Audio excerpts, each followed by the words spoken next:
নমস্কাৰ ছাত্ৰ-ছাত্ৰীসকল, মোৰ ইউটিউব চেনেল বিপিন কছাৰ অফিচিয়েললৈ তোমালোক সকলোকে স্বাগতম জনাইছো।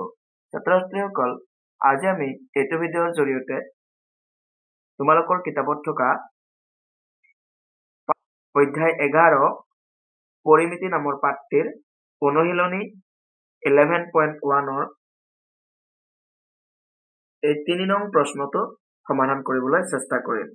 3 নম্বৰ প্ৰশ্নটো দিয়া আছে, এটা চতুৰ্ভুজৰ কৰ্ণডালৰ দৈৰ্ঘ্য 20 মিটাৰ আৰু ইয়াৰ ওপৰত বিপৰীত শীৰ্ষবিন্দু দুটাৰ পৰা টনা লম্ব দুডালৰ দৈৰ্ঘ্য 8.5 মিটাৰ আৰু 11 মিটাৰ।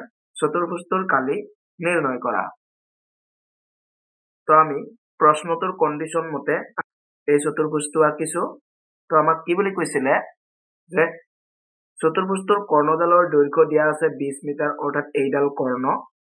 তো এইটো 20 মিটাৰ। তাৰপিছত আমাক কি কৈছে, এই কৰ্ণডালৰ বিপৰীত শীৰ্ষবিন্দু দুটাৰ পৰা দুডাল লম্ব টনা হৈছে, তাৰে এডাল ইয়াক আমি H1 বুলি ধৰিম, আৰু ইয়াৰ তোমাৰ মাপ হৈছে 8.5 মিটাৰ, আৰু আনডাল হৈছে এইডাল, এইটো শীৰ্ষবিন্দুৰ পৰা এই কৰ্ণডালৰ ওপৰত লম্ব টনা হৈছে। তো এইডাল হৈছে তোমাৰ H2 বুলি ধৰিম আমি ইয়াক, আৰু ইয়াৰ মাপ হৈছে 11 মিটাৰ। তো এই দুডালক শাখা লম্ব বুলি কোৱা হয়। তো আমাক কি বুলি কৈছে, তাৰপিছত চতুৰ্ভুজটোৰ কালি নিৰ্ণয় কৰিব দিছে। তো আমি ইয়াত লিখি লম, ইয়াৰ চতুৰ্ভুজটোৰ কৰ্ণ ইয়াক আমি D বুলি ধৰিম 20 মিটাৰ। তাৰপিছত শাখা লম্ব দুডালৰ মাপ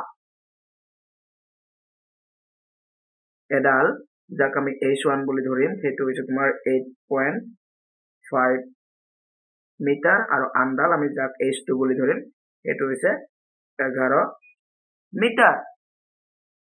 এতেকে চতুৰ্ভুজটোৰ কালি, আমাৰ চতুৰ্ভুজৰ কালি উলিয়াৰ সূত্ৰটো হৈছে হাফ ইনটু শাখা লম্ব দুডালৰ সমষ্টি, সমষ্টি মানে আমি যোগ কৰিম শাখা লম্ব দুডাল, অৰ্থাৎ H1 প্লাছ H2, তাৰপিছত ইনটু কৰ্ণ, কৰ্ণ মানে আমি ইয়াতে D ধৰিছো।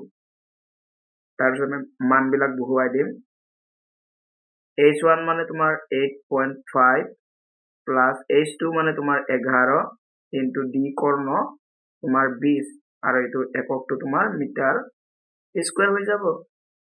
এই দুইৰে আমি 20ক কাটিব পাৰিম, 2 10 গুণ 20। তাৰপিছত তোমাৰ কি কি থাকি গ'ল, এইটো আৰু এইটো থাকি গ'ল, এই দুটা যোগ কৰিলে আমাৰ কিমান হ'ব, 11 আৰু 8 19। তো তাৰমানে 19.5 পূৰণ 10 মিটাৰ স্কুৱেৰ হ'ব আমাৰ এককটো। তাৰপিছত এই দুটা আমাৰ পূৰণ কৰিলে কি হ'ব, 195 মিটাৰ স্কুৱেৰ। বাস এইটোৱে ইয়াৰ কালি, অৰ্থাৎ চতুৰ্ভুজটোৰ কালি।